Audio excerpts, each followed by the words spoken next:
Kita lanjut. Di sini saya akan membahas tentang sistem akuntansi, pengajian, dan pengupahan dalam perusahaan manufaktur melibatkan fungsi kepegawaian, fungsi keuangan, dan fungsi akuntansi. Fungsi kepegawaian bertanggung jawab dalam pengangkatan karyawan, penetapan jabatan, penetapan tarif gaji dan upah.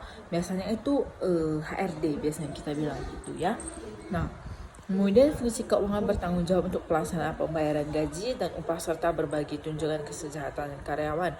Fungsi akuntansi bertanggung jawab atas pencatatan biaya tenaga kerja dan distribusi biaya tenaga kerja untuk kepentingan perhitungan harga pokok produk dan penyediaan informasi guna pengawasan biaya tenaga kerja. Sistem pengajian adalah mengembangkan sekumpulan prosedur yang memungkinkan perusahaan untuk menarik, menahan, dan memotivasi staf yang diperlukan serta mengendalikan biaya pembayaran gaji. Karena tidak ada satu pola yang dapat digunakan secara universal, maka prosedur ini harus disesuaikan dengan kebijakan gaji tiap-tiap organisasi dan hendaknya didasarkan atas kebijakan yang dianggap adil. Gaji dan upah merupakan balas jasa yang diterima karyawan atas pekerjaan yang dilakukannya. Bagi karyawan, gaji dan upah merupakan bentuk penghargaan atas pekerjaan dan presentasi kerjanya. Selain itu, merupakan salah satu motivasi bagi mereka. Lain halnya dengan perusahaan. Bagi perusahaan, gaji dan upah merupakan beban untuk menghasilkan laba sehingga pengelolaannya harus dilakukan secara sedemikian rupa agar tetap efektif dan efisien. Pengertian sistem informasi akuntansi gaji dan upah. Sistem akuntansi gaji dan upah digunakan untuk menetapkan, menerapkan, dan mengevaluasi serta membayar yang tepat yang digunakan oleh pemimpin untuk pengambilan keputusan yang diperlukan, baik yang berkaitan dengan memotivasi maupun training atau development karyawan. Dokumennya apa tuh? Dokumen pendukung perubahan gaji dan upah. Dokumen ini pada umumnya dikeluarkan oleh fungsi kepegawaian beberapa surat-surat keputusan yang bersangkutan dengan karyawan. Presensi dokumen ini mencatat jumlah kehadiran karyawan, daftar gaji dan daftar UTA. Dokumen ini berisi jumlah gaji dan jumlah upah bruto setiap karyawan pasti dikurangi berupa PPh 21, utang karyawan, iuran untuk organisasi karyawan. Rekap daftar gaji dan daftar upah. Dokumen ini merupakan ringkasan gaji dan upah per departemen yang dibuat berdasarkan daftar gaji dan upah.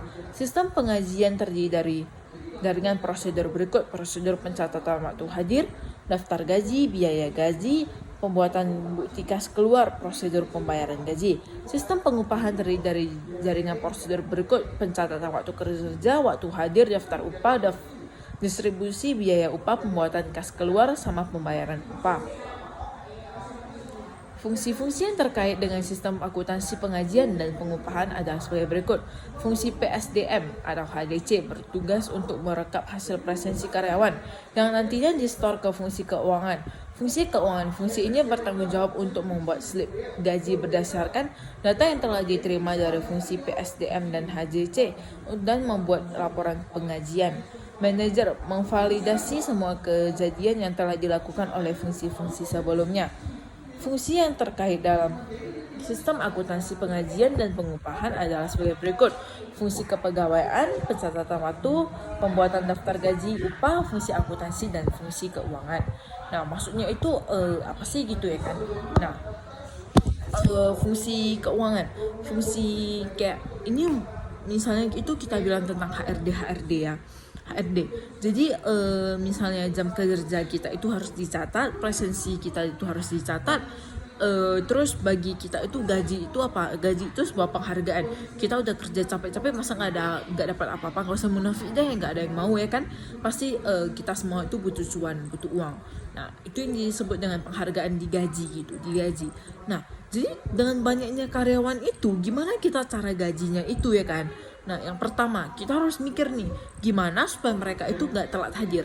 Misalnya, kalau telat hadir saya potong 15.000. Nah, jadi dalam 1 bulan itu tidak mungkin tidak ada yang tidak telat hadir, pasti ada itu. Bisa saja 10 orang, 20 orang. Nah, kita kalikan dengan 15.000 itu, kita udah dapat berapa ya kan? Nah, belum lagi yang perusahaan lain ada telat semenit potong 1.000, telat 5 menit potong 5.000, telat 30 menit potong 30.000. Ada perusahaan-perusahaan begitu juga bukan? Nah, jadi semua itu tergantung ya, kita bilang tergantung gimana gimana kita lihatnya gitu.